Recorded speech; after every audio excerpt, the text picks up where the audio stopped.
kita bertemu di sesi online ini untuk melanjutkan diskusi kita mengenai materi tambahan dan kemudian juga membahas mengenai penugasan yang sudah dilakukan. Nah, sebagai informasi dulu buat rekan-rekan yang sudah mengerjakan tugas awal kemarin,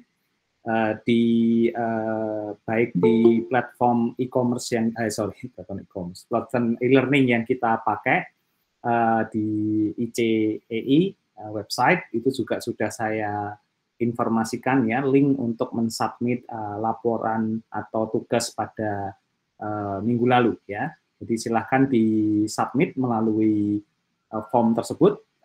Jadi tidak perlu nanti menyampaikannya ke grup ya. Tapi kalau mau di-share di grup juga boleh biar sambil melihat sama-sama. Kemudian yang kedua, pemberitahuan juga untuk rekan-rekan yang mungkin baru bisa bergabung di kelas ini. Ada beberapa pertanyaan yang masuk mengenai mungkin baru berhasil join di platform ICEI dan baru bisa mengikuti per semester ini. Kalau bagi saya tidak ada masalah, jadi rekan-rekan silahkan mengikuti agenda yang ada yang sudah kita set up untuk pertemuan-pertemuan sebelum mid-sem gitu ya, sehingga nanti teman-teman kalau misalnya sudah terlewat sesi online bersama nanti bisa mengikuti atau memutar video rekaman perkuliahan dan juga mengakses materi yang disampaikan.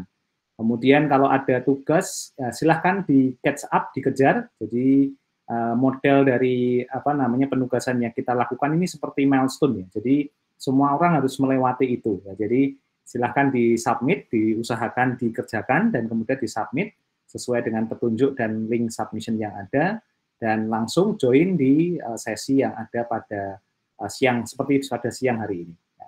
Nah, rekan-rekan sekalian, untuk hari ini sebenarnya saya ada dua agenda ya, nanti kalau memungkinkan. Jadi yang pertama adalah saya ingin mengupdate dahulu satu materi khusus ya, yang akan kita bahas pada siang hari ini, yaitu mengenai idea generation, atau bagaimana kita menggali ide agar kemudian ide bisnis kita itu bisa berjalan dan bisa dipoles nanti diproses menjadi sebuah produk, baik itu barang atau jasa yang menarik.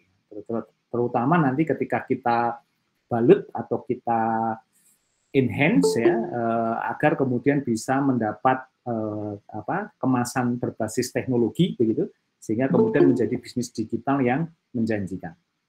Nah, saya akan coba share dahulu, sebentar ya, ini saya share screen, menit. Oke.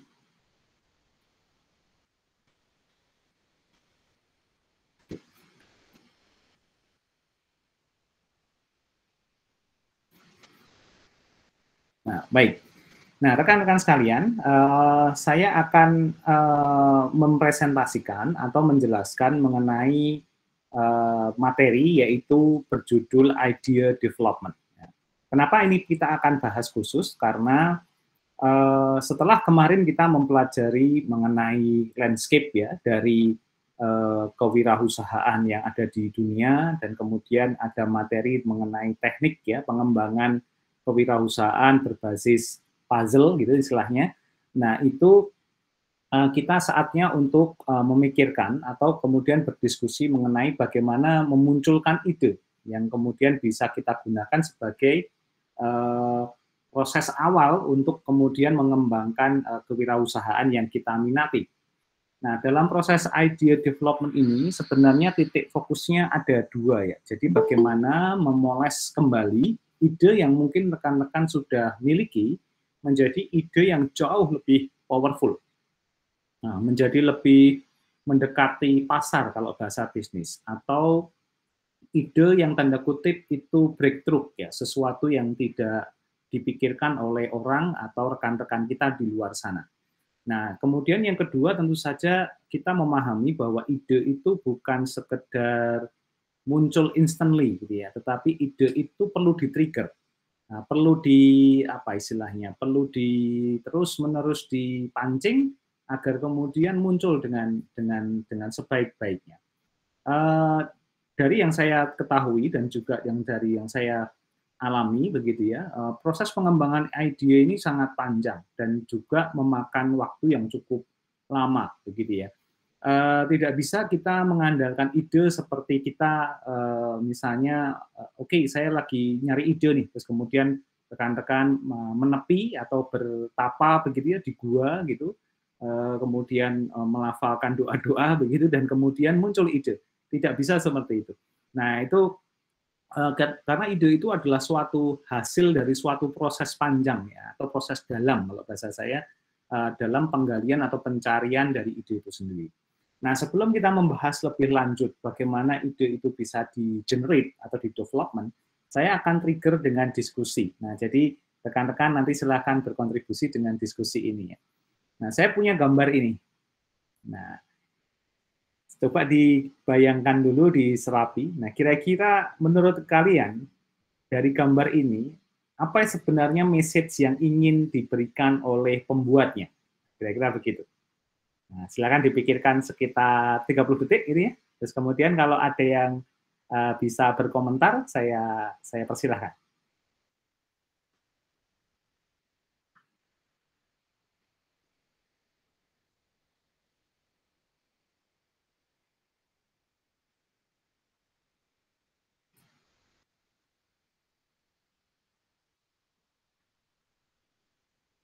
Ada yang pengen berkomentar? Izin Pak. Boleh, silakan. Mbak Ini kan Anissa. tulisannya kayak reach out to children with autism.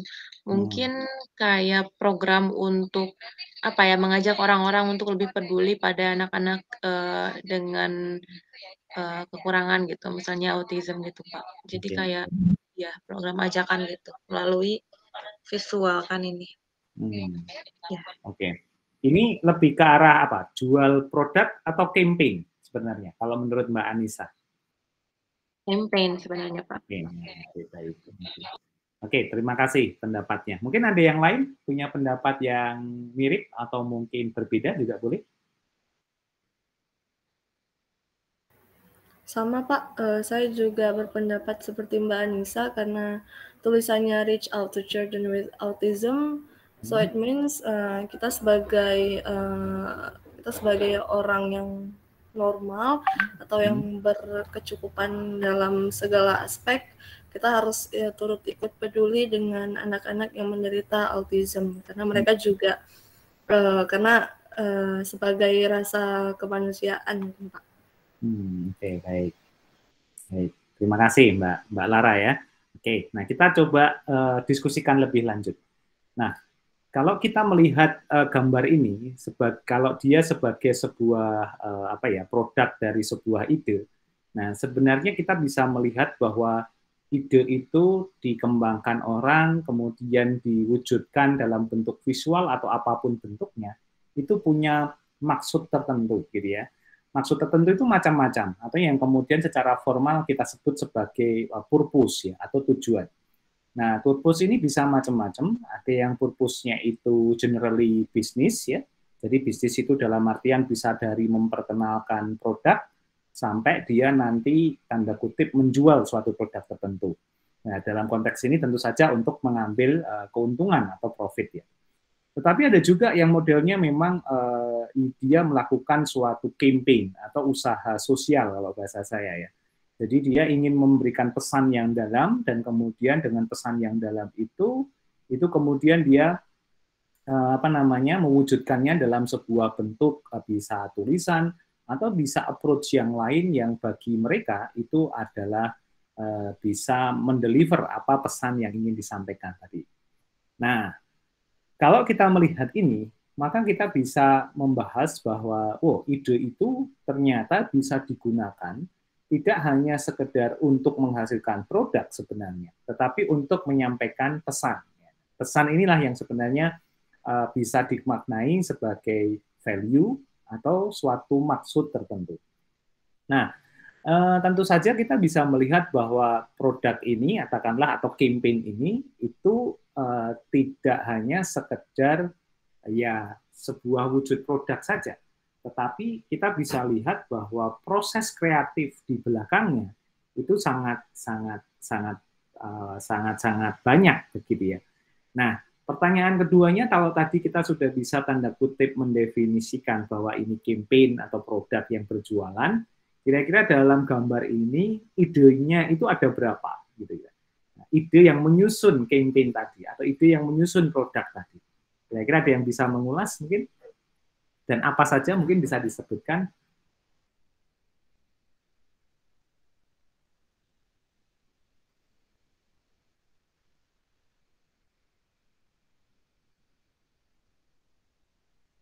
Oke, nah, oke, silakan Mbak Catherine, raise hand, silakan.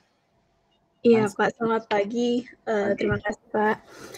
Kalau dari yang saya lihat, mungkin idenya ada dua ya Pak. Yang pertama, karena yang tadi udah disebutkan juga gitu ya, untuk campaign tentang anak autism. Dan yang kedua juga idenya itu adalah ingin memasarkan organisasinya mungkin Pak, karena di situ terdapat logo organisasinya juga gitu kan. Jadi sehingga dengan orang melihat kita membawa goodie bag ini, kita dapat melihat oh ini dari organisasi mana, dan juga oh ini campaign-nya berupa campaign apa gitu Pak. Terima kasih Pak. Oke, terima kasih Mbak Kerin, jawaban yang sangat baik. Kemudian ada yang lain mungkin?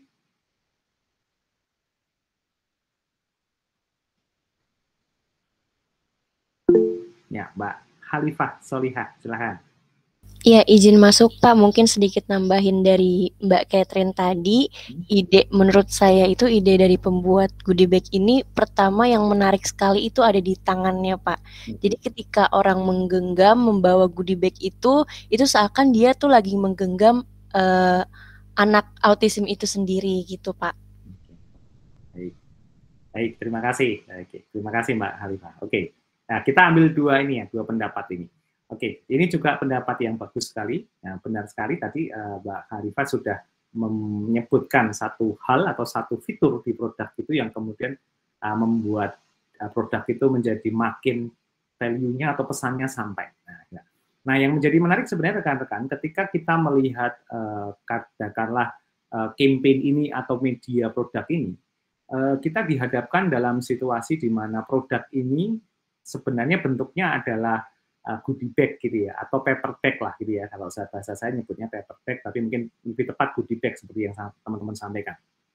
Nah, dengan produk goodie bag, mereka menambahkan ide banyak sekali. Jadi tadi disebutkan di awal, ada tulisan reach out something gitu ya. Kemudian juga menempelkan identitas organisasi. Nah, kemudian yang tadi Mbak Khalifah sampaikan terakhir, yaitu kemudian memaksimalkan visual gambar seorang anak yang kemudian kalau dia goodie bag-nya itu belum dibawa atau diletakkan di suatu tempat sendiri, tangannya melambai ke atas, itu juga sudah something ya, message-nya sampai ya. Kalau kita mungkin yang sebelah kanan layar itu kita tutup gitu, kita tutup pakai tangan gitu, yang tampil hanya gambar goodie bag-nya saja. Menurut saya message untuk campaign sosialnya juga udah sampai. Tapi begitu kita pindah ke gambar kedua yang dimana itu dibawa oleh seorang wanita di mall, maka message-nya makin kena. Nah, ini yang menjadi kekuatan ide itu semacam itu. Jadi ide itu tidak selalu kita maknai dari pengalaman slide pertama ini adalah ide itu tidak selalu identik dengan sesuatu yang complicated dan tidak selalu identik dengan suatu produk utuh. Tetapi bisa ada di mana saja, bisa ada di produknya sendiri. Menurut saya goodie bag itu juga hasil kreasi dari ide. Jadi mungkin ide awalnya kalau goodie bag ya, orang berpikir adalah membuat suatu tempat atau tas gitu ya, tas yang simple yang bisa dipakai untuk aktivitas casual belanja dimanapun, kan mudahnya begitu. Tetapi begitu kemudian ada ide bahwa goodie bag ini bisa kita pakai sebagai tempat campaign daripada kita taruh di baliho, mungkin orang juga tidak terlalu aware. Tapi kalau ini kemudian dengan sentuhan yang sangat personal dan kemudian kekuatan message-nya diperkuat, maka yang terjadi ini akan punya efek domino atau efek bola salju, message-nya itu akan sampai dengan sangat. Nah, ini yang menjadi kekuatan dari ide. Nah, tentu saja teman-teman memahami proses untuk sampai ke situ, itu proses yang sangat panjang, suatu proses yang berproses. Nah, message kedua rekan-rekan sekalian yang ingin saya sampaikan, karena ini mata kuliahnya adalah entrepreneurship and success skill. Salah satu success skill yang harus teman-teman pegang dari sekarang adalah semua menuju kesuksesan itu adalah suatu proses panjang. Jadi tidak bisa itu proses yang instan. Bahkan menurut saya, mohon maaf nih ya, seorang kalian misalnya kebetulan mendapatkan privilege gitu, orang tua kalian itu sudah sangat, misalnya mohon maaf, sangat kaya gitu, sangat rich, dan kemudian kalian mewarisi harta dan juga mungkin bisnisnya misalnya gitu, itu pun juga merupakan suatu proses panjang nantinya ketika kalian akan meneruskan warisan tersebut misalnya begitu. Nah, ini yang harus dipahami bahwa kita tidak bisa instantly mendapatkan ini. Dan kalau kita membahas entrepreneurship and success skill, maka jantungnya atau ritmenya adalah ini, proses-proses yang harus dilalui. Nah, ini yang menjadi poin, bagi saya poin yang sangat penting, agar kemudian rekan-rekan memahami bahwa prosesnya ini penting. Kadang kalau kita sedang kuliah atau sedang mengikuti suatu program pengembangan tertentu, kadang kita juga bertanya-tanya ya, ini kok materinya diarahkan ke sini, ini agak boring nih. Nah, proses boring ini sebenarnya adalah proses di mana kalian diajak untuk berproses gitu. Jadi ini juga harus dipahami semacam itu. Jadi jangan kemudian tiba-tiba kalian berpikir agak negatif gitu ya, wah ini tampaknya materinya nggak menarik ini gitu. Jadi sebenarnya proses tidak menariknya itu pun adalah proses untuk mengajak kalian memahami konteks dari arah pembelajarannya. Ya. Nah ini menarik ya, ini contoh bagaimana idea generation dalam bentuk yang sangat simpel itu bisa dilakukan. Nah, kemudian yang kedua, saya punya foto yang kedua. Nah, kita berangkat ke foto yang kedua. Nah, coba diamati rekan-rekan sekalian. Kalau ini gimana? Kira-kira gimana? Kalau ada pertanyaan yang sama, ini campaign, jualan produk, dan idenya apa kira-kira? Ada yang bisa berkomentar mungkin?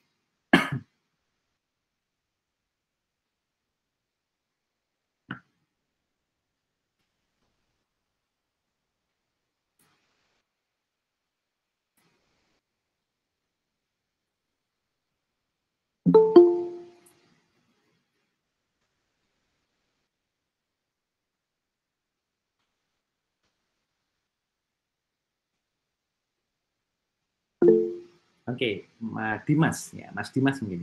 Silakan. Ingin berkomentar, silakan.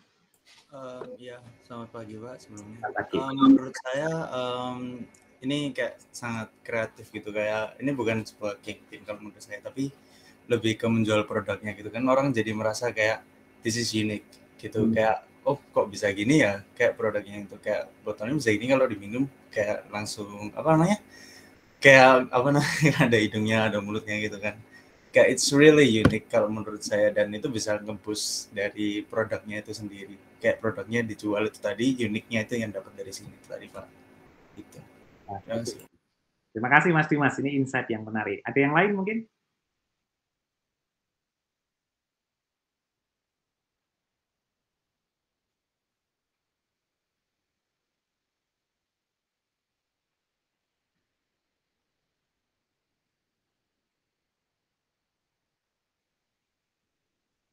Ya, baik.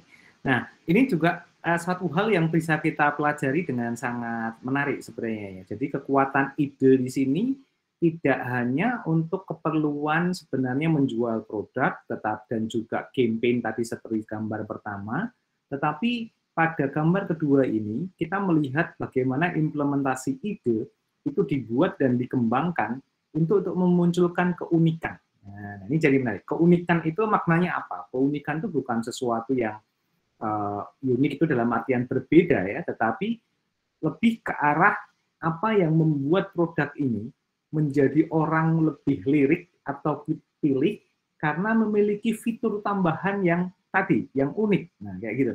Jadi mungkin secara fungsionalitas ini mungkin tidak ada bedanya dengan paper glass yang lain ya, dengan gelas-gelas kertas yang biasanya kita gunakan untuk minum air putih, atau mungkin untuk bikin kopi atau teh dan lain sebagainya, yang biasanya untuk sekali buang.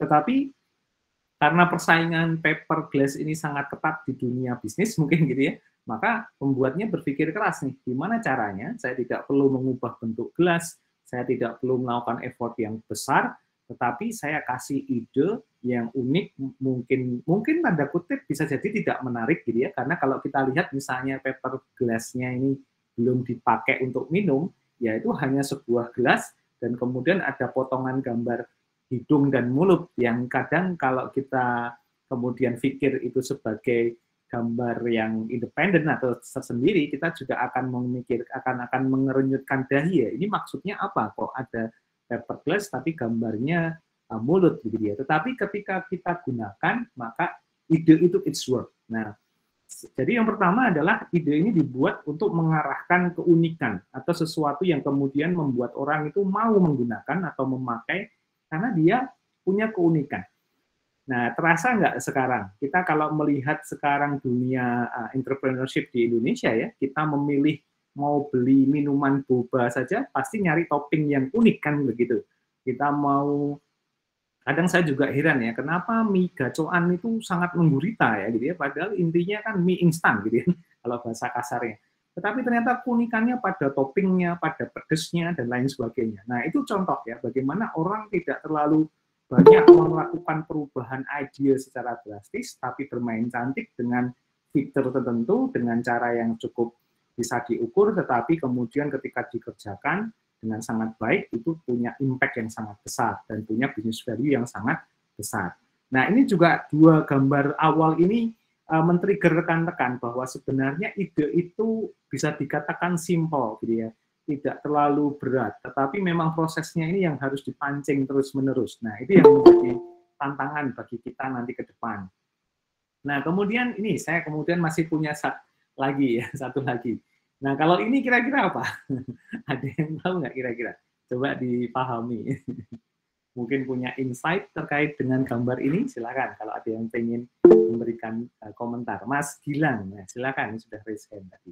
Silakan. Ya, kalau dari saya, ini tuh kayak inovasi apa di masa depan, bagaimana kita tidak meniup suatu makanan, karena dalam Islam sendiri meniup suatu makanan itu ada bakteri yang terhembuskan dari mulut. Nah, ini salah satunya teknologi, tapi menurut saya kurang worth it sih, maksudnya ribet juga gitu Pak, nggak elegan dipandang dengan mata gitu. Mungkin begitu Pak. Oke, baik, menarik. Terima kasih Mas Gilang, ini pendapat yang sangat menarik. Kemudian ini ada Mas Dimas lagi, silahkan Mas Dimas, silahkan. Ada komentar?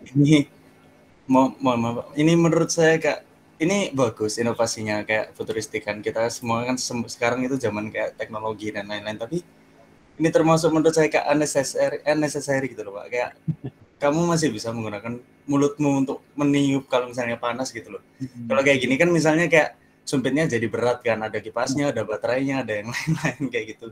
Menurut saya kayak unnecessary gitu loh Pak, kayak buat apa gitu. Itu sih Pak. Oke, terima kasih Mas Dimas. Ada yang lain mungkin?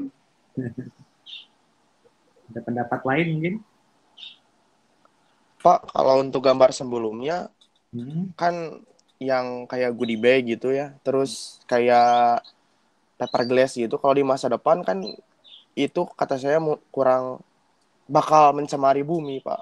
Menurut pendapat Bapak, ke depannya bagaimana kita sebagai Indonesia yang memakai banyak produk plastik dan banyak memakai produk kertas, itu ke depannya bisa mengurangi sampah-sampah kayak mikroplastik, karena kayak sampah mikroplastik itu bisa membuat iklim kita tuh jadi berubah Pak, kan kayak di Sumatera juga udah banyak banjir gitu yang sebelumnya tidak terlalu parah gitu Pak. Untuk masa depannya menurut Bapak gimana? Ya. Oke, baik. Akan saya jawab setelah ini ya, setelah kita membahas ini. Baik Pak. Oke. Terima kasih. Baik, silakan. Ada yang ingin menyampaikan pendapat?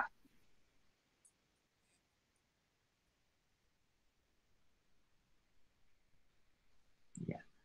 Nah, ini gambar yang menarik sebenarnya rekan-rekan. Ini background-nya kenapa saya ambil gambar ini. Ini sebenarnya terjadi di Jepang ya. Di Jepang itu kita tahu lah, Jepang sekarang sebagai salah satu negara yang pemanfaatan teknologi untuk mendukung kehidupan itu sangat tinggi ya, dari sisi ide, inovasi dan juga produk. Nah, yang menjadi menarik adalah sebenarnya ini.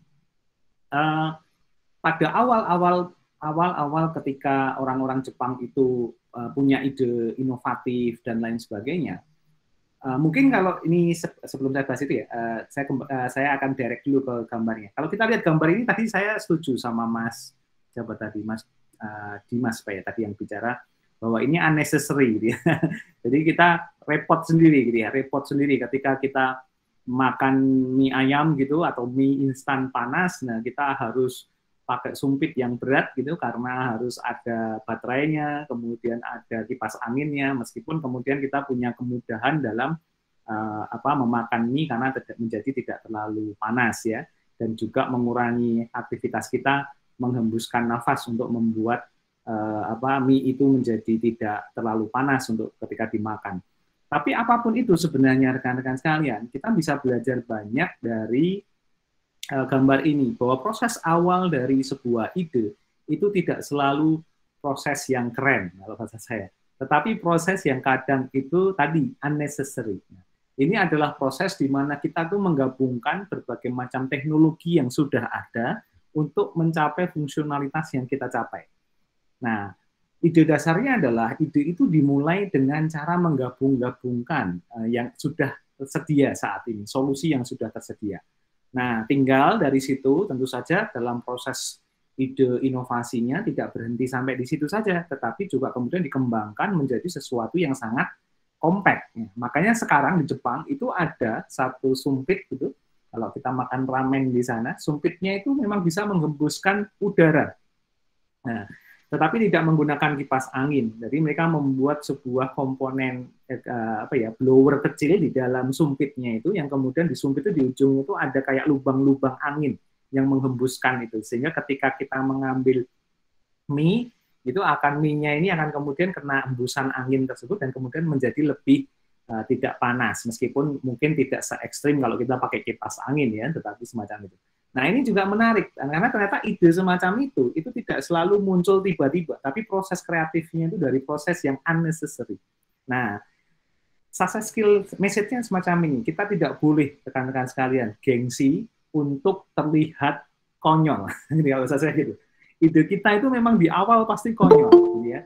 Nah, ide kita itu pasti ketika kita sampaikan di awal akan membuat orang punya tanda tanya di kepala, akan mungkin menyaksikan. Mungkin kalau kalian sekarang bicara ke orang tua kalian misalnya, kemudian cerita, Pak, saya setelah ikut mata kuliah entrepreneurship gitu, saya memutuskan untuk tidak mau jadi PNS gitu, tapi saya pengen setelah ini buka usaha ini gitu. Padahal kalian sedang melanjutkan studi S1 di universitas kalian masing-masing yang baik. Tentu saja orang tua berekspektasi kalian lulus S1 kerja di suatu kantor yang megah, yang keren begitu ya. Tapi kalian malah ke pinggir jalan buka gerai, bikin coffee shop, tapi di situ ada layanan-layanan unik. Nah, kira-kira kayak gitu ilustrasinya. Nah, kekonyolan inilah yang sering kali membuat kita menjadi mundur, atau kemudian ide itu tidak berkembang, atau akhirnya ide itu, kalau bahasa saya itu sudah kalau bahasa tanaman itu belum tumbuh tunasnya sudah mati gitu. Nah, ini sering terjadi, dan saya saya juga sangat sebenarnya sangat prihatin gitu. Kadang di budaya kita, di budaya warga 62 itu memang kadang ide-ide yang agak nyeleneh gitu ya, itu tuh sering kali kita cibir dulu, sering kali kita sanksikan dulu. Jadi environment kita itu tidak pernah environment yang tanda kutip itu supporting, hampir-hampir semacam itu. Nah, sehingga ini yang menjadi masalah sebenarnya. Nah, jadi rekan-rekan harus paham itu, karena berarti tantangan kita menjadi seorang entrepreneurship di Indonesia itu double ya. Membuat entrepreneurship-nya jalan, dan kedua adalah masalah budaya, masalah cara pandang di sekitar kita, bahkan nggak perlu jauh-jauh ya, mungkin di rumah kita atau mungkin di kampus kita dan lain sebagainya. Nah, ini yang menjadi tantangan sebenarnya buat rekan-rekan. Jadi nanti itu kalau bahasa saya, kalau dalam konteks success skill, itu adalah challenge atau filter pertama kita sebagai seorang entrepreneurship. Kita bisa handling itu apa tidak? Kita bisa lompati nggak itu masalah itu? Atau kita kemudian sudah gugur di fase pertama itu? Nah, ini yang menjadi penting ya. Nah, maka saya ingin mengencourage rekan-rekan, jangan pernah ketika kalau misalnya kalian punya ide yang sangat konyol pun, dan kemudian kalian itu punya permasalahan ataupun disangsikan orang lain, Nah, kuatkan hatinya dan kemudian tetap teguh untuk mengembangkan. Jadikan itu sebagai masukan, jadikan itu sebagai trigger untuk kemudian kita bisa proving something. Kalau boleh jujur, mungkin saya mengalami fase itu berkali-kali, gitu ya. Jadi bahkan di kampus sendiri, bahkan mungkin di orang-orang terdekat itu selalu kadang tidak mendapatkan supporting. Nah, sama itu yang saya alami kadang kalau kalian bicara dengan dosen kalian, gitu ya. Itu kan kalau misalnya mengajukan ide tertentu kadang langsung dibantai gitu ya. Wah, itu kalian nggak pernah belajar kok ya, kayak gitu ya, kayak gitu. Maka saya mulai mengubah cara itu karena itu nggak nyaman sama sekali menurut saya. Itu akan mematikan ide-ide kalian. Makanya kalian bisa lihat apapun komentar kalian, apapun pendapat kalian, saya selalu menyatakan bahwa itu ide yang sangat baik, itu sangat keren dan lain sebagainya. Karena itu yang terjadi, dan itu yang saya alami ketika saya punya kesempatan kuliah di luar negeri, waktu ngambil S3 dulu, itu seperti itu, bahkan saya datang dengan sesuatu kekacauan, profesor saya mengatakan, ya pekerjaanmu sudah bagus, tinggal ditingkatkan. Jadi nggak apresiatif, membuat environment yang supporting, itu penting sekali. Nah ini saya sarankan ya, kalian nanti dengan rekan-rekan kalian di kampus, mungkin di rekan-rekan yang nanti bergabung menjadi satu tim, misalnya di entrepreneurship, buatlah environment semacam itu. Karena kita lihat sekarang di banyak dunia, kita di Indonesia terutama ya di sosial media, di macam-macam, begitu kita posting something ya kayak gitulah responnya. Nah ini yang menjadi penting buat rekan-rekan ya. Jadi dari sini saja, dari 3 slide ini kita sudah belajar banyak sebenarnya bagaimana idea generation itu bisa diwujudkan ya. Tapi tentu saja karena ini mata kuliah, kita akan kembali kepada semacam landasan teori dari bagaimana sebuah ide itu muncul. Nah, ada beberapa model rekan-rekan sekalian bahwa ini grafik yang cukup menarik dan kita bisa bahas banyak bahwa misalnya kita dalam konteks organisasi atau dalam konteks perusahaan yang besar, tidak selalu rekan-rekan bahwa ide itu berasal dari pucuk pimpinan, ya, atau mungkin di level berikutnya, level CEO, manajer, dan selanjutnya. Kebalik, sumber ide dan inovasi itu ada pada individu-individu karyawannya sebenarnya. Nah, jadi CEO, manajer itu tidak banyak punya ide sebenarnya. Nah, ini yang harus dipastikan ya, sekarang harus sadari, sehingga makanya dalam sebuah organisasi apapun ya, organisasi formal maupun organisasi kreatif yang ketika dia itu berusaha untuk mengembangkan bisnis rintisan misalnya atau startup, maka ketergantungan terhadap staff atau ketergantungan terhadap individu-individu yang bergabung dalam startup tersebut itu menjadi sangat penting karena idenya ada di rekan-rekan sekalian. Nah, ini juga penting untuk meng-highlight dan juga menonjolkan atau menajamkan kembali bahwa kekuatan sumber daya manusia itu adalah yang utama karena dia menjadi menjadi motor utama bagaimana entrepreneurship itu bisa berjalan. Dengan apa? Bukan dengan kekuatan modal atau uang, tetapi kekuatan ide. Jadi semacam itu. Nah, ini yang sering harus dipahami. Nah, seringkali kita itu terlanjur menganggap bahwa ketika terjadi suatu permasalahan, ya, permasalahan itu bisa diselesaikan dengan uang. Tidak, tetapi sebenarnya dengan kekuatan individu-individu yang ada dalam dalam organisasi itu, yaitu manusianya. Ya, tidak apa-apa. Bagi yang akan mengikuti kuliah yang lebih wajib di kampusnya, silakan menuliskan message di chat. Tidak masalah bisa. Nah, itu yang menjadi penting ya. Sehingga kekuatan ini kalian harus menyadari berarti kalau misalnya suatu organisasi atau sebuah perusahaan itu memiliki banyak karyawan tanda kutip gitu ya, maka pada saat itu juga sebenarnya perusahaan punya capital idea yang sangat besar. Nah, gitu.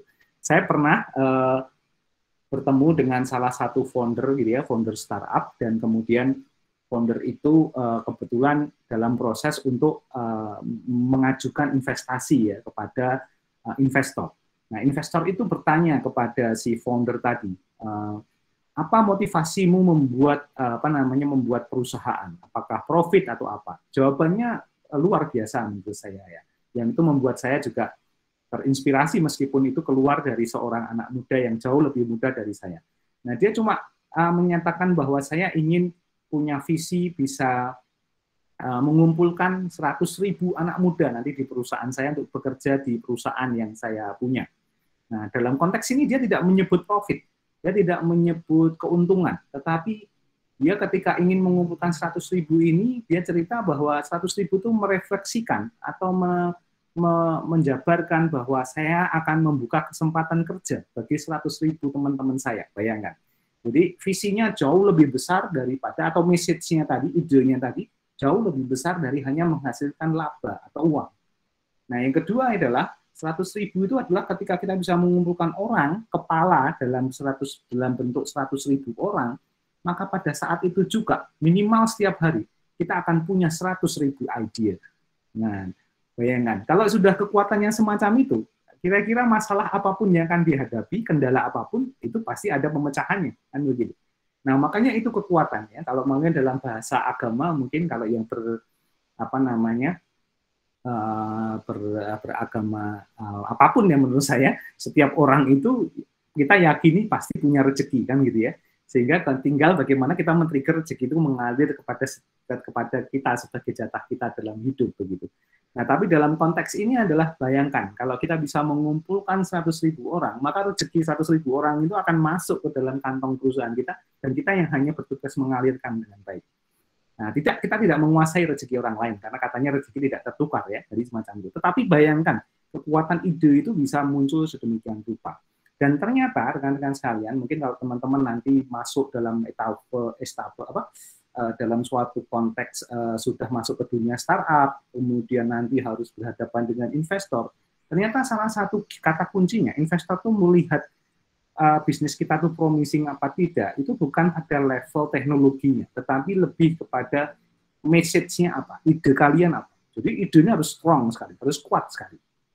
Nah, saya sangat menyarankan rekan-rekan ini di fase yang masih mahasiswa ini, coba banyak-banyakin ya network dengan orang-orang hebat. Nah, orang-orang hebat itu bukan orang-orang politisi di Indonesia ya, saya agak miris kalau politisi Indonesia. Tapi orang-orang hebat di Indonesia atau di luar negeri yang mereka itu sudah melakukan aksinya itu melebihi dari sisi yang biasanya kita bayangkan.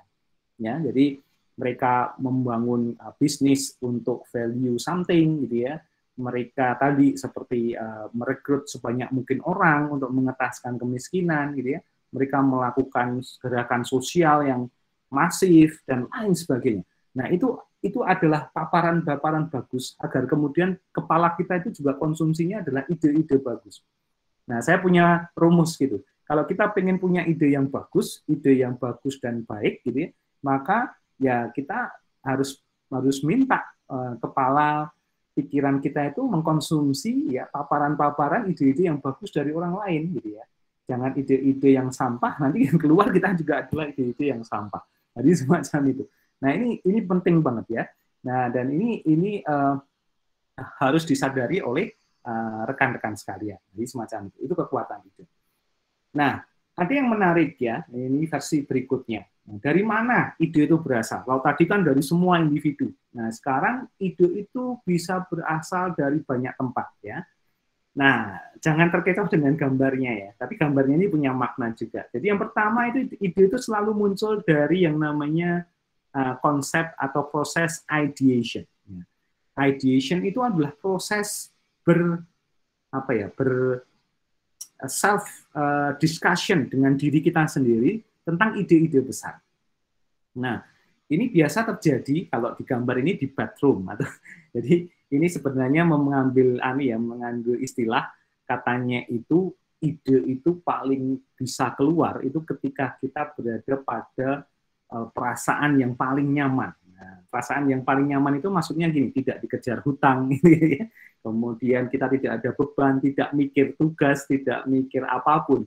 Jadi kita hanya kayak itu, benar-benar seperti orang bangun tidur, mohon maaf ya, agak kebelet gitu. Kemudian kita lari ke kamar mandi dan kemudian kita ya hanya sekedar duduk di situ dan mengeluarkan apa yang kita butuh keluarkan dan kita tidak akan minta kembali ya begitu. Jadi mudah. Jadi benar-benar nyaman, ikhlas dan rileks. Nah, itu kan sulit sekali. Nah, konsepnya itu sebenarnya maksudnya ya bedroom. Makanya kadang tidak heran ya, kadang kita memikirkan sesuatu itu di kamar mandi ya. Gitu ya. Jadi siapa di antara kalian yang melakukannya? Ayo, kadang punya ide sesuatu di kamar mandi gitu ya. Itu kadang semacam itu. Kalian sambil mandi, sambil nyanyi-nyanyi, keluar ide something. Nah, itu sangat mungkin sekali. Karena apa? Memang environment-nya mendukung dan ide itu memang muncul secara natural itu kalau kita ada dalam kondisi seperti bedroom tadi. Nah, ini yang disebut sebagai ideation. Nah, kita akan keluar tuh ide-ide, baik ide-ide yang positif, yang netral maupun yang negatif itu bisa keluar dari situ. Nah, ini yang harus kita pahami. Nah, ini konteks naturalnya ya itu. Tetapi kan nggak mungkin kondisi hidup kita itu seperti senyaman itu ya. Karena kita akan beraktivitas, kalian kuliah, kalian berkomunikasi, bersosialisasi, sehingga banyak hal yang nanti terjadi di situ. Nah, tentu saja proses ini proses personal ya kalau bahasa saya. Jadi proses personal dari kalian masing-masing. Nah, jadi secara teori kita sebut adalah fase ideation. Jadi fase menginisiasi ide ya. Kalian bisa muncul ide itu karena macam-macam ya, karena pengalaman pribadi. Mungkin tadi malam kalian keluar mendapatkan situasi tertentu di lingkungan kalian, baru terpikirkan tadi pagi, dan kemudian ketika kalian dalam kondisi di bedroom tadi, kalian kemudian kepikir, oh iya ya, kenapa kok malah itu tidak dibuat seperti ini? Nah, itu ide. Nah, ini semacam itu. Nah, ini adalah hal yang harus kita usahakan ya, sehingga message-nya adalah mungkin nggak dalam semua aktivitas kita itu layaknya kita ideation. Nah, kita bekerja, kita kuliah semacam ini, itu kita harus bikin enjoy gitu. Jangan berharap, kalau bahasa saya ya, contoh nih, saya nih, kalau saya kuliah enjoy itu adalah ketika semua mahasiswa saya itu open camp gitu. Tapi kan saya nggak bisa paksain nih. Ya, saya harus enjoy ini, karena kalau tidak enjoy, maka yang terjadi adalah kuliah saya hanya baca slide. Nah, kayak gitu. Nah, tapi kalau saya enjoy, maka saya bisa munculin tuh hal-hal yang di kepala saya yang mengendap, kita trigger dengan gambar semacam ini, dan kemudian saya mendeliver ke kalian. Nah, itu konteks proses bekerja ide kayak gitu. Nah, jadi kalian juga sama. Jangan pernah berharap orang lain itu membuat nyaman kalian. Nah, jadi ya, tapi kalian yang harus membuat diri kalian nyaman, dan kemudian kalian bisa mengeluarkan kemampuan terbaik kalian. Nah, itu yang menjadi penting ya. Sama, ide itu semacam itu. Makanya sekarang ya, banyak perusahaan-perusahaan, organisasi menyediakan lingkungan kerja itu yang sangat personal ya. Kita lihat Google itu kantornya kan sangat casual ya, sangat enjoyable. Nah, itu karena memang semacam itu, inginnya agar muncul ide setiap hari kan gitu. Nah, kalau kita mungkin di Warga 62 kantor pemerintahannya masih seperti kantor formal ya, kecamatan gitu ya, jadinya tegang gitu ya. Di kampus juga sama, kita kuliahnya stylenya seperti kelas SMP atau SD zaman dulu, sehingga ya jadi tegang gitu ya. Mungkin sudah saatnya modelnya seperti working space gitu ya, seperti coffee shop dan sebagainya. Nah, itu yang terjadi. Nah, itu yang disebut sebagai ideation. Nah, kemudian yang berikutnya adalah tentu saja dari ideation itu akan menghasilkan list of idea yang sangat beragam, yang masih tidak terstruktur kalau bahasa saya. Jadi ide-ide yang tidak terstruktur. Nah, ide-ide yang tidak terstruktur itu nanti perlu dianalisis mana yang make sense atau yang rasional, logis untuk kemudian bisa dihasilkan menjadi sebuah produk yang promising di masa depan. Nah, untuk melakukan proses itu, maka yang disebut adalah proses kedua, yaitu proses draft. Kalau bahasa teknisnya sebenarnya nyebutnya drafting. Ya. Drafting itu apa? Mengumpulkan konsep-konsep ide. Siapa tahu dari kumpulan ide itu ternyata saling bertautan. Dan kemudian kalau kita gabungkan, itu bekerja menjadi sebuah produk tertentu. Nah, ini kalau saya tanya, terutama yang mbak-mbak nih, yang cewek-cewek, masih suka bikin buku diary enggak? Atau pindah ya, buku diary-nya pindah ke story di Instagram gitu ya, story di YouTube gitu, gitu ya, atau postingan joget-joget di TikTok gitu kira-kira. Sudah jarang ya. Tapi masih ada nggak? Saya penasaran terus terang. Masih ada nggak yang suka nulis-nulis terus kemudian buku diary-nya tuh digembok gede banget gitu? kuncinya di mana? Izin Pak, Ya, kalau silakan. misalnya menulis masalah-masalah yang sehari-hari terjadi itu udah jarang, bahkan udah nggak pernah. Tapi saya lebih sering nulis kalau misalnya saya ketemu kata-kata yang bagus, biar saya tetap ingat kata-katanya, jadi saya tulis gitu, seperti itu Pak. Oke, di stikis gitu, tempel gitu ya di depan gitu ya. Nah, nanti kalau pas kena masalah diambil lagi, diremuk-remuk gitu ya. Oke, nanti menarik. Nah, ada yang masih siapa tahu ada serius. Saya penasaran banget. Journaling ya. Ada yang journaling, kemudian pindah ke tapi ke notes, oke. Tapi stylenya kalau ke HP gitu apa seperti diary dulu itu?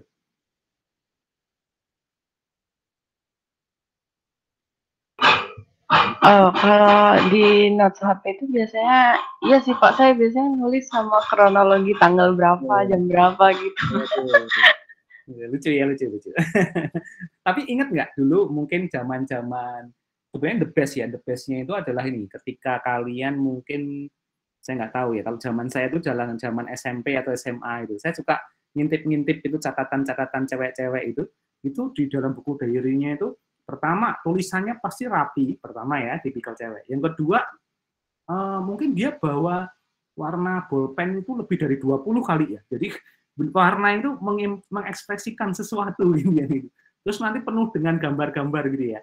Jadi kalau dia lagi naksir cowok itu digambar cowoknya keren, kayak opa-opa Gangnam Style gitu ya.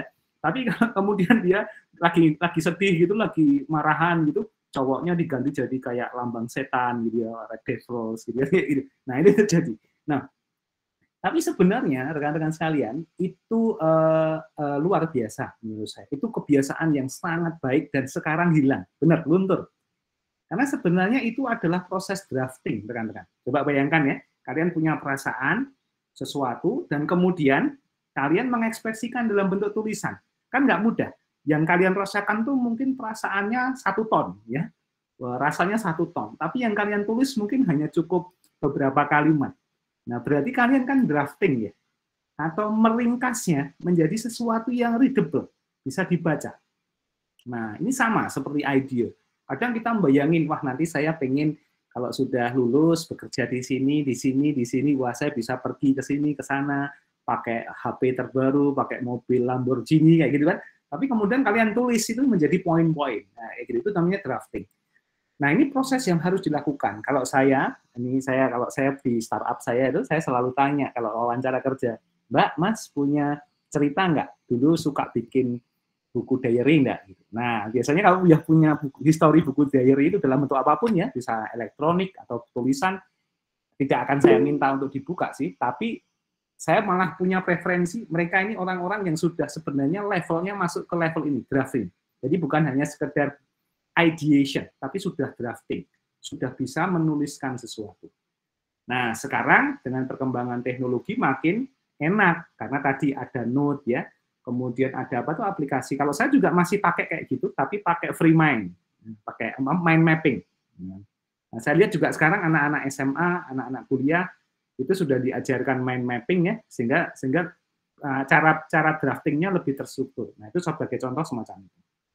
Nah, ini menjadi penting. Nah, jadi jangan sepelekan ya. Mungkin kalau teman-teman sekarang katakanlah, Pak, saya itu pengen jadi entrepreneur gitu ya, tetapi belum berani. Ya, coba lakukan 2 langkah ini. Sebelum kalian nanti punya keberanian dan tanda kutip punya modal lebih kuat ya. Ya, pertama ideation, yang kedua ada drafting. Sejak kuliah kalian sudah punya nih ide-idenya apa. Oh, saya aja sampai sekarang itu masih punya ide. Selain bikin startup teknologi, saya tuh pengen bikin startup ini peternakan. Wah, jadi saya pengen 1000 sapi gitu ya, tapi semua sapinya saya pasangin IoT gitu. Wah, jadi gitu. Jadi saya tahu kapan dia lapar, kapan dia harus saya datengin, nah kayak gitu. Nah, jadi semacam itu. Saya pengen punya peternakan ikan gitu ya, semua lele, 1 juta lele, tapi setiap lelenya itu ada chip IoT-nya, sehingga saya tahu dia itu enak apa enggak nanti dibikin lele goreng atau lele bakar kan begitu. Jadi semacam itu. Nah, itu contoh. Nah, contoh. Jadi itu kita tulis dulu karena kita nggak pernah tahu itu terrealisasi apa tidak. Nah, apalagi kalau kita hanya punya ide dan membiarkan, tidak kita tulis, kita tidak dokumentasikan. Kalau bahasa peribahasa, ilmu pengetahuan itu agar tidak hilang itu dituliskan. Nah, kan gitu. sama, ide itu tidak akan, agar tidak hilang, maka ide itu harus dituliskan, atau dalam konteks ini di draft. Nah, kalau technically-nya, seringkali kita di tempat kerja itu kemudian menggunakan teknik kubikel. Tahu ya kubikel? Jadi tempatnya itu kayak di perpustakaan mungkin ya sekarang yang modern, jadi dibikin space kerja. Nah, ini agar orang punya ruang kerja untuk beride. Nah, maksudnya semacam itu. Nah, ini yang terjadi. Tapi kadang kontraproduktif ya. Kalau kubikel itu kadang kemudian malah membatasi ruang dan gerak, gitu ya. Tidak bisa loss gitu. Tidak free sekali. Makanya sekarang berubah tempat-tempat kerja menjadi open space ya, atau open workspace. Jadi bisa di mana saja dan bisa kemana saja. Nah, ya ini langkah kedua. Jadi ideation, ya. Nah, ketiga apa? Nah, ini yang menarik. Kalau bahasa formalnya review. Review itu maksudnya bukan kalian laporkan, bukan. Tapi kalian minta.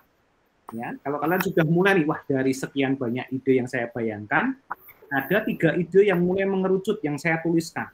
Nah, 3 ide yang kalian tuliskan ini, kalian minta pendapat kepada orang yang kalian percaya, kepada rekan kalian. Nah, gitu. Ini saran saya, ilustrasinya gini. Mungkin untuk mbaknya atau mas-mas ya, nanti kan kalian pasti punya rencana pengen menikah ya. Kalau mencari jodoh yang tepat itu caranya gimana? Ya oke lah, untuk kalau aturan agama ada gitu ya, tetapi ini free saja. Mungkin kalian akan pakai beberapa parameter. Tergantung Pak, wajahnya mirip Kim Jong Un apa enggak kan gitu. Mirip, kalau yang cowok-cowok kira-kira mirip Lisa Blackpink enggak ya? Gitu misalnya gitu kan. Nah, tapi yang menarik ternyata di dunia startup juga berlaku hal yang sama. Jadi ketika kita punya ide untuk mencari partner yang tepat atau jodoh yang tepat kita dalam melakukan ideation tadi, itu adalah dengan tadi bukan menawarkan ya, tapi menceritakan ide yang kita punya dan menunggu review atau tanggapan atau respon dari pihak lain. Nah, jadi misalnya nih, kalau bahasa saya punya rencana nih, nanti kalau saya menikah, misalnya ya, menikahi kalian misalnya gitu, misalnya salah satu dari kalian, nanti saya mau ajak kalian ke Jogja, hidup dengan saya. Nah, kira-kira gitu. Nah, mungkin dari kalian yang saya minta ini, yang saya propose untuk menikah ini, kemudian bilang, wah, saya nggak cocok kalau di Jogja itu terlalu slow gitu, terlalu santai gitu. Saya butuh lingkungan yang cepat gitu, harus di Jakarta atau di Bandung. Wah, sudah berarti tidak berjodoh. Nah, ini kayak gitu mudahnya. Ini kasar saja ya. Nah, apalagi kalau ini tempatnya di ideal. Saya punya ide nih, mau bikin bisnis e-commerce tapi unik seperti ini. Nah, kemudian teman kalian akan meresponnya seperti apa? Mungkin tadi ketika kalian punya partner yang modelnya itu hanya mencibir saja atau menyaksikan, saya akan bilang itu bukan tepat untuk jadi partner kalian, tapi jadi tepat sebagai benchmark untuk dibuktikan bahwa omongannya salah. Nah, kira-kira gitu. Nah, jadi kita harus nyari orang-orang yang mungkin seperti ini. Mungkin saya sebagai partner kalian akan bilang, ini sebenarnya idenya nggak baik, tapi saya ada respon positif. Jadi misalnya, ini idenya bagus ini, tapi tampaknya perlu dikembangkan lagi. Nah, itu cocok. Orang-orang seperti itu yang kita minta untuk review sebenarnya. Nah, jadi kalian seperti melakukan seleksi alam juga di sini. Siapa sih yang nanti potensial partner saya untuk ke depan, gitu ya. Nah, kalau di dalam lingkungan organisasi atau di perusahaan, seringkali kita bicarakan hal ini kepada manajer kita, atasan kita, atau bos kita. Pak, saya punya ide nih, biar kita bisnisnya jalan lebih kenceng nih. Nah, ide saya seperti ini, kira-kira setuju nggak? Nah, nanti bos kalian akan mereview, memberikan insight. Oh, harusnya, idenya bagus juga ya, bisa kita coba, ya kan kayak gitu. Nah, itu sering terjadi. To be honest, saya sering ketika meeting di startup gitu, saya belum punya ide sama sekali untuk menyelesaikan permasalahan yang dihadapi. Saya akan minta kepada staff, kalian ada yang punya ide nggak? Terserah idenya kayak apa. Dan ternyata, kelihatannya idenya konyol, tapi kemudian kita gabung dengan ide yang lain jadi satu program, ternyata itu impact-nya lebih besar daripada ide yang ideal yang saya bayangkan. Nah, bayangkan. Jadi semacam itu. Nah, ini yang menjadi penting dari proses review. Nah, tentu saja untuk berhasil ya, review ini seseorang harus memang tadi memposisikan dirinya untuk apa? Untuk berkontribusi positif terhadap pengembangan ide tersebut. Nah, selama ide itu bisa berkembang dengan sangat baik, maka ide itu akan tumbuh. Nah, seringkali juga dalam proses review ini, terjadi kadang gini, lingkungan yang tidak kondusif ya. Kalau bahasa saya itu pemenggalan ide. Jadi belum sampai kita menawarkan idenya seperti apa, tapi dalam konteks diskusi sudah dianggap ide itu buruk. Pernah mengalami nggak? Mungkin di rapat himpunan mahasiswa atau yang lain, kalian punya ide, teman kalian sok gitu ya, kemudian bilang, wah idenya jelek itu, nggak bisa dijalankan. Nah, gitu. Hanya karena pengen diakui saja, karena keakuan tadi. Nah, ini yang menjadi salah satu problem besar ketika kita berhadapan dengan proses ideation semacam ini. Ya. Nah, ini kalau sudah direview, biasanya udah jalan, dan nanti kemudian berjalan, ide itu dijalankan, dicoba, mungkin dikerjakan di lapangan. Kita nggak pernah tahu kan, ide itu akan berhasil apa tidak kalau ide itu tidak dikerjakan. Nah, selama proses pengerjaan itulah nanti akan ada plus minus konsekuensi positif atau konsekuensi negatif yang muncul, yang kemudian akan memunculkan kita banyak informasi yang menyebabkan ide itu jadi apa? Terkonfirmasi. Oh ya, ternyata benar ide ini bisa jalan dengan kondisi semacam ini. Oh benar, ternyata ide ini akan berjalan tapi tidak terlalu lancar karena ini, dan seterusnya. Nah, itulah nanti muncul yang namanya konsensus. Konsensus itu apa? Ide yang tadi kita gulirkan, yang sudah di-draft, sudah direview, dan sudah dijalankan, itu akhirnya diterima secara umum. Nah, kira-kira gitu. Nah, sama kan dulu ketika awal-awal pandemi, ya, ketika belum ada vaksin, ya, orang marah-marah tuh kalau disuruh vaksin, ya kan? Nah, vaksin itu haram, kan gitu ya? Vaksin itu nanti kalau disuntikkan jadi mutan, kan gitu ya? Nanti di vaksin itu ada microchipnya, jadi nanti kalau kita kemana-mana termonitor, kita bicara terekam oleh orang Cina dan lain sebagainya, kan gitu ya? Dan seterusnya. Bahkan ada yang bilang kalau di vaksin itu nanti kita 10 tahun lagi itu akan meninggal, jadi kayak gitu, jadi macam-macam. Tapi ketika itu direview secara kesehatan oke, dicobakan, ini kita kan vaksin sampai sekarang ini kan dalam konteks masih coba kan sebenarnya ya, karena efektivitasnya belum 100%. Tapi itu adalah best option yang ada sekarang, dan akhirnya apa yang terjadi? Konsensus. Kita semua bisa menerima. Bahkan sekarang terjadi apa? Orang pengen vaksin itu banyak sekali, karena kemudian orang mulai aware.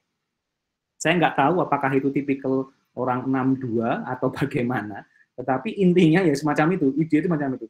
Bahkan produk-produk yang sangat breakthrough ya di dunia teknologi pun mengalami hal yang sama, gitu ya. Nah ini juga menjadi menjadi salah satu tantangan tersendiri lah ketika kita bicara ide. Nah nanti kalau sudah konsensusnya oke, maka pada titik tertentu itu approval, orang akan approve, orang akan menghargai, orang akan menerima sebagai itu bagian dari proses produksi ide tadi. Nah ini kan kalian bisa lihat ya, prosesnya ternyata bertahap, ada proses ideation, ada proses drafting, ada proses review, nanti kemudian menjadi konsensus, dan kemudian menjadi approval. Nah, dengan melihat proses ini, nah ya teman-teman harus bersiap bahwa kalau kita berada dalam dunia entrepreneurship, maka proses-proses inilah nanti yang harus kita lewati. Nah, jadi sebenarnya dalam konteks tertentu ya, entrepreneurship itu bukan sekedar kita berjualan, tetapi bagaimana membuat orang itu bisa menerima ide kita, yang wujudnya dalam bentuk produk atau jasa atau yang lain, kira-kira begitu. Nah ini yang menjadi penting ya. Nah ada juga nanti ini kalau ini sudah dari sisi life cycle-nya, dan kemudian ada juga yang life cycle-nya itu berbasis inovasi. Nah, inovasi itu berarti tadi kita kan nggak bisa ya hanya kemudian istilahnya itu mengandalkan ideation dengan konsep seperti ini ya, dengan konsep duduk termenung kemudian memikirkan sesuatu. Nah, karena kita berada dalam dunia ilmiah, maka mau tidak mau pendekatan kita tentu saja harus menggunakan pendekatan-pendekatan ilmiah. Nggak apa-apa, ideation-nya masih di kamar mandi tadi ya, drafting-nya pakai buku diary, gitu kan? Review-nya sama orang-orang terdekat, gitu kan? Kemudian konsensusnya mungkin belum terjadi, tapi di-combine dengan life cycle yang ketiga ini, yaitu menggunakan life cycle innovation. Apa itu? Nah, kita menempatkan ide itu sebelum nanti dieksekusi jadi produk, dimasukkan ke dalam laboratorium. Nah, apa maksudnya? Dilakukan proses research and development. Nah, ini yang sering kadang kita tidak lakukan. Contoh ya, Kenapa kalau kita lihat ketika warung ayam geprek di depan kampus itu laris keras, kemudian di sebelahnya itu ada warung yang sama, itu kok lakunya tidak seperti lakunya yang pertama? Kenapa follower itu selalu tidak bisa menang sama yang menjadi inisiatornya? Ya. Kenapa? Karena dia hanya copy paste, tidak melakukan research and development. Dalam konteks ini research and development itu adalah kita didorong agar ide yang berasal dari bedroom tadi itu dikembangkan menjadi sebuah produk atau jasa dengan pendekatan ilmiah. Karena dengan pendekatan ilmiah ini menyebabkan produk dan riset kita itu apa? Pertama, bisa diterima sama industri. Yang kedua, ya secara scientifically terbukti. Ya, gitu ya. Terbukti itu bisa aman, bisa halal, bisa nyaman, bisa berjalan dengan lancar, dan seterusnya. Nah, itu intinya sebenarnya. Nah, oleh karena itu, ada beberapa pendekatan ya untuk melakukan riset and development. Tidak kemudian yang kita bayangkan riset and development itu seperti kalian ngerjain riset kalian untuk skripsi, itu bukan seperti itu, agak beda ya. Nah, riset and development yang dilakukan ini adalah sebenarnya pertama kita melakukan konsep yang namanya open innovation. Nah, open innovation itu apa? Nah, kita melakukan yang pertama itu adalah benchmark. Apakah ide yang kita buat itu sudah dikerjakan oleh orang lain? Nah, kita kayak kalau bahasa riset itu seperti literatur studi. Kita cari paper, kita cari jurnal, penelitian yang lain yang sudah pernah melakukan. Nah, sehingga apa? Sehingga kalau kita mau melakukan hal yang sama, kita bisa mengikuti cara yang sudah dilakukan oleh orang lain. Sehingga tanda kutip kita menjadi tidak tersesat. Nah, semacam itu. Nah, ini menjadi penting. Nah, karena kalau tidak seperti itu, apa yang terjadi? Kita akan melakukan proses itu trial dan error. Nah, kalau di dunia bisnis, kita terlalu banyak trial dan error, apa yang terjadi?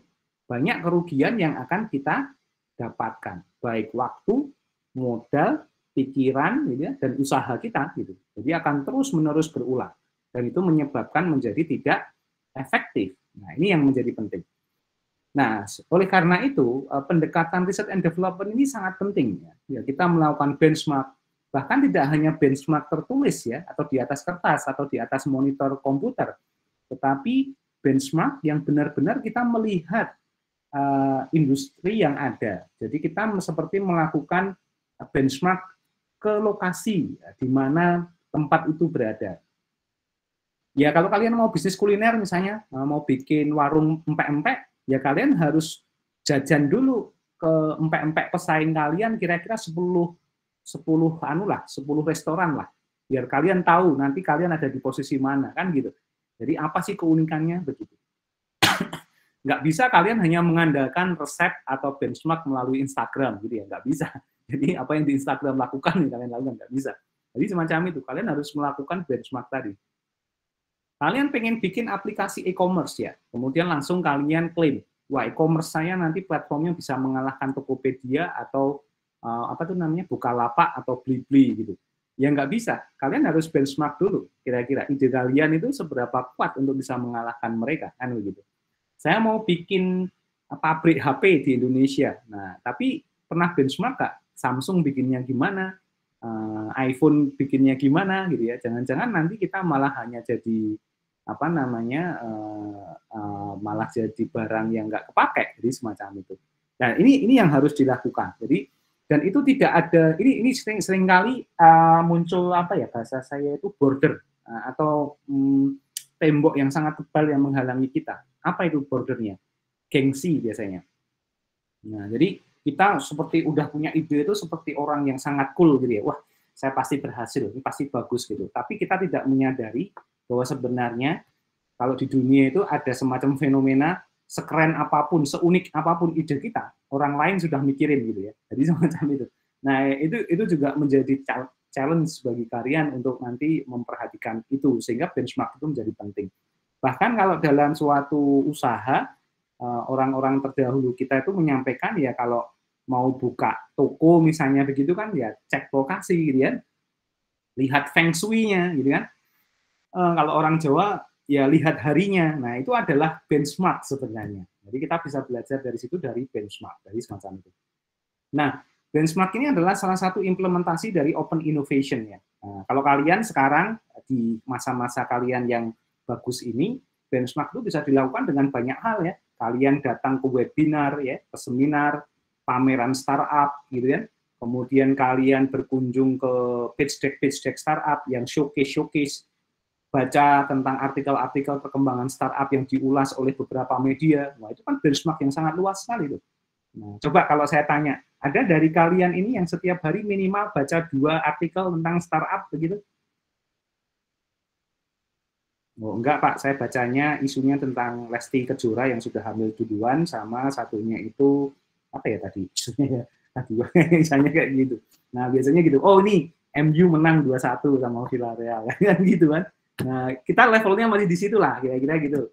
Nah jadi ya kita harus mulai membuat kebiasaan tadi ya. Nah, kalau saya punya kebiasaan kalau pagi sebelum jam 7 itu harus sudah baca beberapa hal lah gitu. Itu sudah saya tetapkan dan itu menjadi kebiasaan ya, sambil ngopi, sambil ngemil gitu ya nggak apa-apa lah gitu ya. Jadi semacam itu. Nah, itu penting ya. Nah, jadi itu memang berat di awal tapi itu akan bermanfaat sangat luas buat kalian di masa depan gitu ya.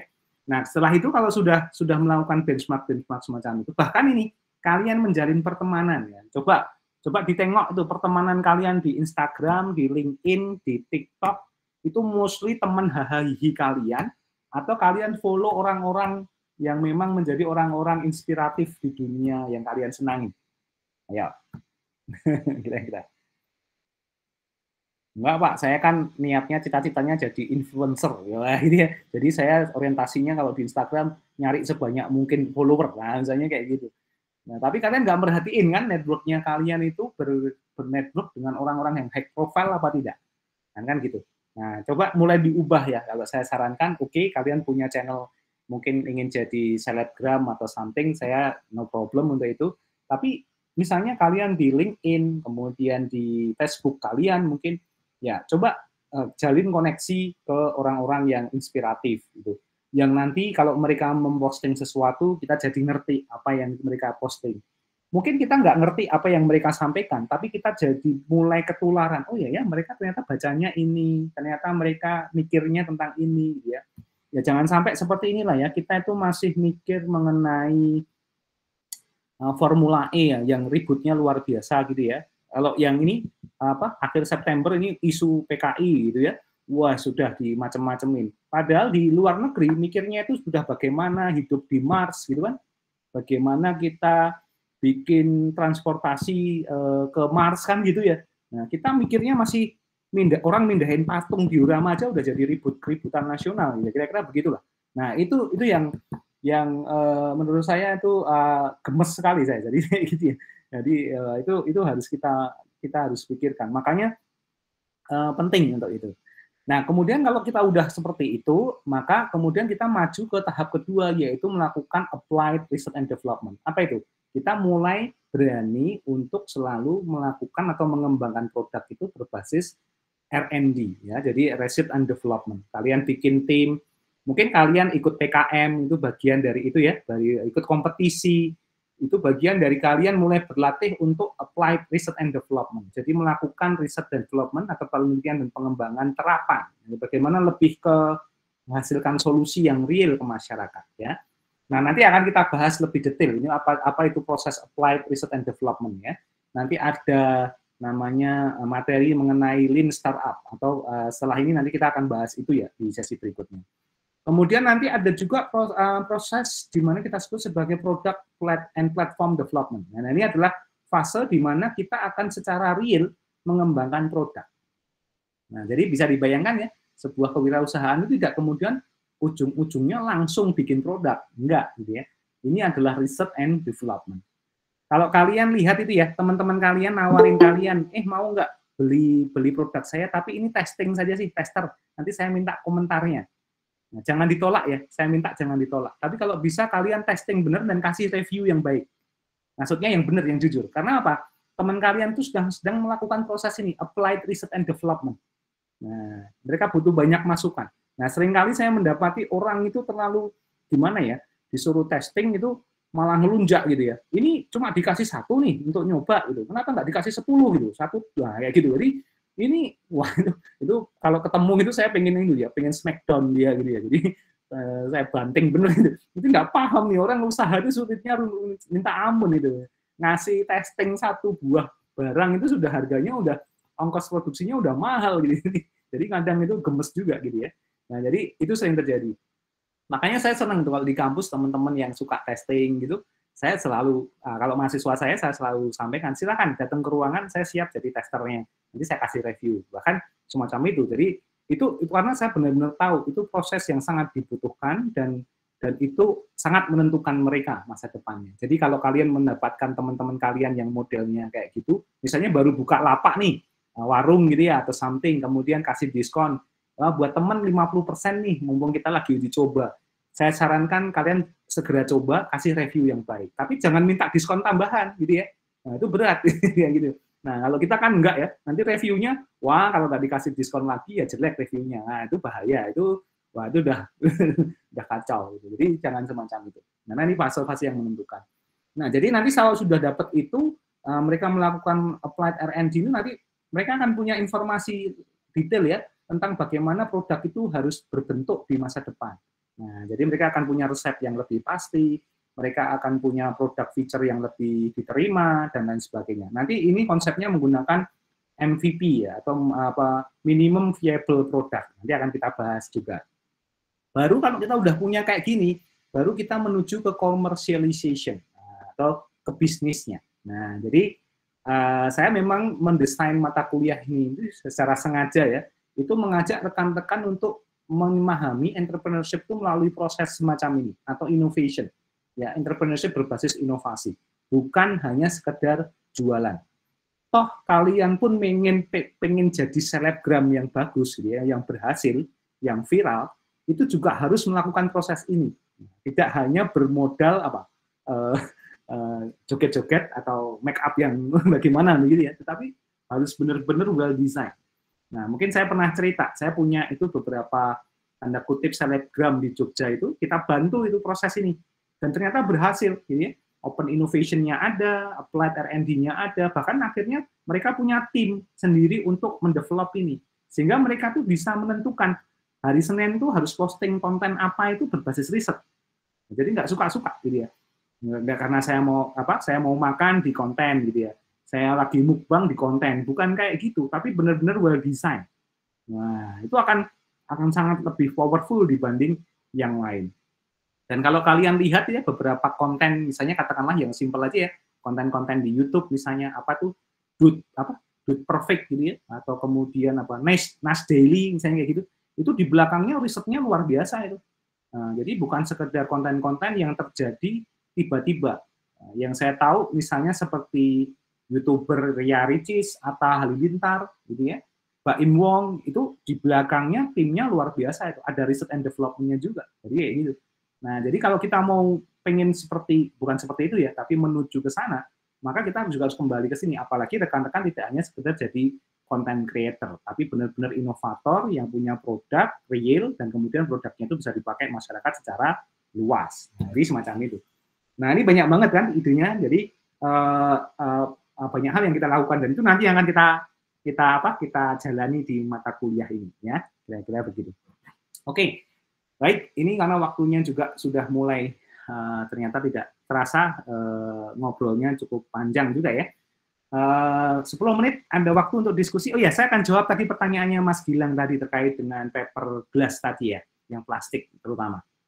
Nah, sekarang ada perkembangan menarik Mas, ini pas banget nih, kayak kebetulan 2 hari yang lalu, 2 hari ya, sekitar hari Sabtu sore itu, saya ada kesempatan berkunjung ke salah satu startup di Yogyakarta. Mereka punya concern yang sama Mas, jadi bagaimana mengurangi sampah plastik dengan membuat startup yang memproduksi ramah lingkungan produk pembungkus makanan in general ya.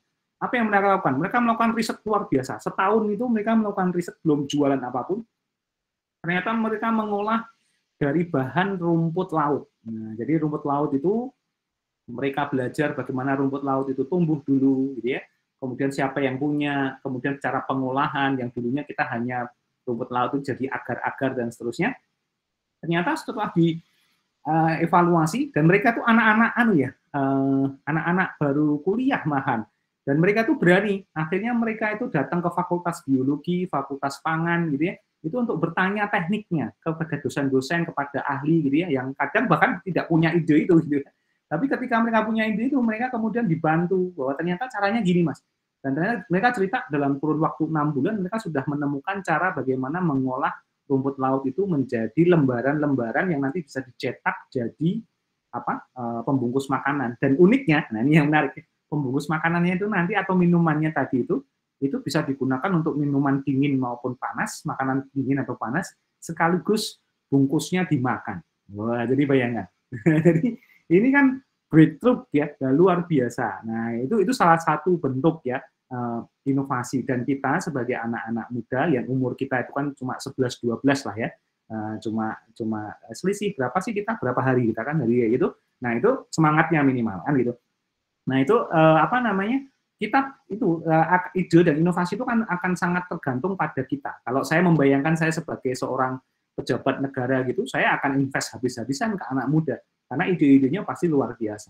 Jadi semacam itu. Nah, karena masa depannya itu nanti kita bentuk dengan ide itu. Dan kekuatannya nih loh Mas, bedanya itu adalah gini. Ide itu tuh tidak kita buat itu berdasarkan alasan yang sudah kuat. Tetapi yang pertama adalah kita bayangin masa depannya itu pengennya gimana dulu gitu kan.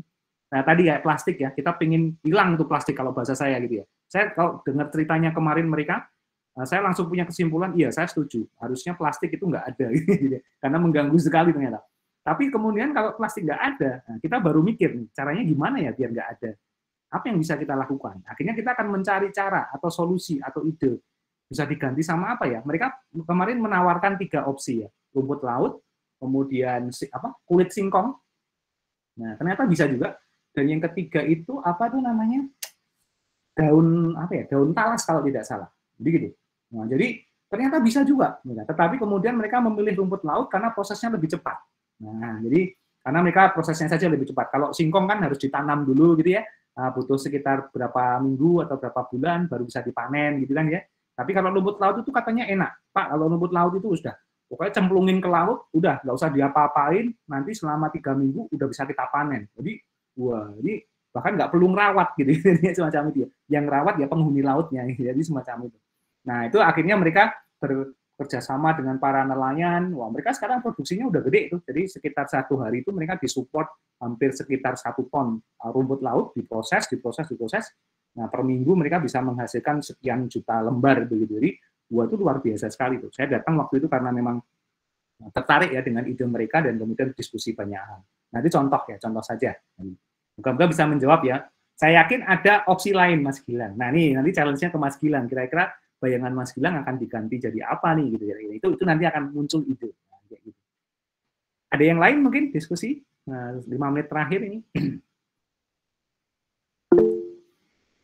Vimol Indonesia. Ada namanya kok lucu. Vimol Indonesia. Memang benar itu. Silakan. Selamat siang Bapak. Izin mohon maaf saya pakai laptop orang jadi namanya nama perusahaan. Ya jadi mungkin perkenalkan, nama saya Gina Fadjaulia. Saya dari Universitas Pendidikan Indonesia. Apa ini suaranya terdengar jelas Pak? Yap, mantap. Oh iya. Saya ingin bertanya Pak, tadi kan Bapak sempat menyinggung tentang konten kreator gitu. Nah saya mungkin ini ada analisis aja, jadi saya pernah lihat konten kreator di TikTok dan di Instagram dia tuh cukup populer soal marketing sosial media. Nah tapi dia tuh punya startup tentang digital marketing. Menurut Bapak apakah marketing melalui konten kreator personal branding itu cukup efektif atau tidak? Terima kasih Pak. Iya. Konteksnya gini, efektif dalam skala tertentu, Mbak. Jadi efektif dalam skala tertentu itu begini. Ketika orientasi bisnisnya itu adalah memang belum sebesar bisnis yang biasa, kalau bahasa saya gitu. Jadi mungkin kita masih mengandalkan jalur pertemanan, ya, jalur komunitas kita yang kita bentuk dengan follower dan lain sebagainya. Dan biasanya secara demografi bisnis skill-nya itu hanya menyasar pada usia-usia tertentu. Ya kan gitu. Ya kan misalnya kamu mbaknya punya siapa namanya saya tadi Gina Pak. Gina ya. Itu punya Instagram misalnya gitu ya. Followernya itu kan paling range usianya kan ya 11-12 saja kan. Ya kan? Dan mungkin di circle-nya sendiri. Nah, ketika itu dimasuki unsur tadi, unsur bisnisnya di situ, maka itu akan bekerja untuk lingkungan itu. Kita bisa maksimalkan itu. Jadi kalau bahasa di bisnis itu kita memaksimalkan mikro market ya, mikro marketnya ini. Nah, tapi kalau misalnya kita ingin berbisnis dengan konsep yang makro, maka itu jadi tidak efektif lagi, gitu ya. Kita butuh mungkin pendekatan yang lebih masif, gitu ya. Coba dilihat, kenapa Gojek, Grab, atau perusahaan-perusahaan startup besar itu nggak pernah pakai jasa influencer ya? Yang maksudnya jarang, gitu ya. Ya kan? Tapi yang pakai itu siapa kira-kira influencer itu? Mungkin kami produk-produk yang lagi naik daun, gitu ya. Baru-baru dikenali, nah kayak gitu. Mungkin saya pernah lihat itu siapa tuh Crazy Rich-nya Malang itu yang punya MS Glow itu awal-awal memasarkan produknya itu based on tadi seperti tadi. Jadi karena memang pertemanan. Tapi begitu sekarang mereka sudah menjadi perusahaan yang besar, ya mereka melakukan model strategi marketing yang berbeda. Mereka akhirnya pasang iklan di New York Times Square. Kemarin pernah lihat ya, viral juga itu kan. Jadi yang dipakai adalah para komika ya. Jadi bukan artis yang cantik atau apa, tapi wah itu kan mainstream juga tuh, anti mainstream. Nah, kayak gitu Mbak. Jadi nanti kita bahas lebih fokus ya hal kayak gitu, beberapa strategi itu di commercialization nanti. Ya, nanti makanya stay tune Mbak untuk tetap di kuliah ini untuk nanti mendapatkan pengetahuan mengenai hal ya Bapak, makasih banyak Terima kasih Pak. Pertanyaannya bagus sekali. Sama-sama. Oke. Baik, ada lagi dari rekan-rekan yang lain? Silahkan kalau masih ada. Sikit Jati Rizkianto. Silakan. Selamat siang, Pak. Ya. Pak, maaf ya kalau suaranya agak terganggu. Saya sedang di luar, soalnya sedang bekerja juga. Oke, silakan. Iya. Gini, ini kan tadi saya tertarik materinya tentang entrepreneurship.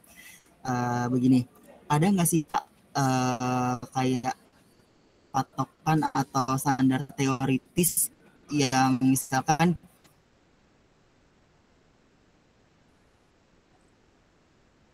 ketika kita melakukan sesuatu tuh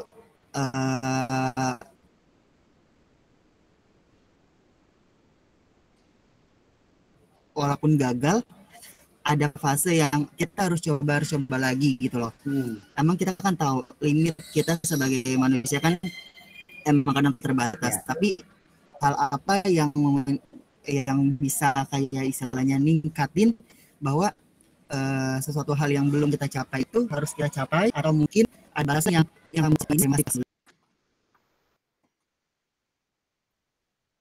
Oke, baik. Saya tadi agak keputus-keputus Mas Sigit ya tadi yang bertanya. Tapi saya akan coba jawab ya. Jadi sebenarnya dalam proses proses pengembangan katakanlah di startup gitu ya, itu nanti ada beberapa stage ya. Jadi ada proses namanya pre-initiation, kemudian initiation. Nanti kalian saya kenalkan konsep debt valley dan lain sebagainya. Nanti kemudian kalian akan masuk di fase investment dan lain sebagainya. Nah, kebetulan di framework-nya startup itu ada beberapa parameter yang bisa kita jadikan patokan apakah kita akan melanjutkan startup ini atau kemudian malah berganti ide atau memang definitely kita harus berhenti. Nah, itu ada. Nah, jadi ada parameter-parameter khusus nanti yang harus dilakukan dan itu nanti indikatornya kita akan bahas ya per tahapan sehingga kemudian kalian tahu pada saat di mana kita harus berhenti, kita harus melanjutkan atau kita harus berubah sesegera mungkin agar tidak mengalami kerugian yang lebih jauh. Nah, ini semacam itu. Ya. Jadi itu ilustrasinya. Nanti silahkan nanti Pak ikutin terus mata kuliah ini karena kita akan membahas hal-hal semacam itu juga. Termasuk nanti beberapa contoh praktis yang sudah pernah saya alami atau saya dapatkan. Sehingga nanti bisa memberikan deskripsi yang jauh-jauh lebih real kepada rekan-rekan, tidak hanya sekedar teoritis. Nah, kira-kira gitu. Oke. Oke, baik rekan-rekan sekalian, ini pas sudah jam 11.30. Mungkin nanti rekaman ini akan saya download dan kemudian nanti saya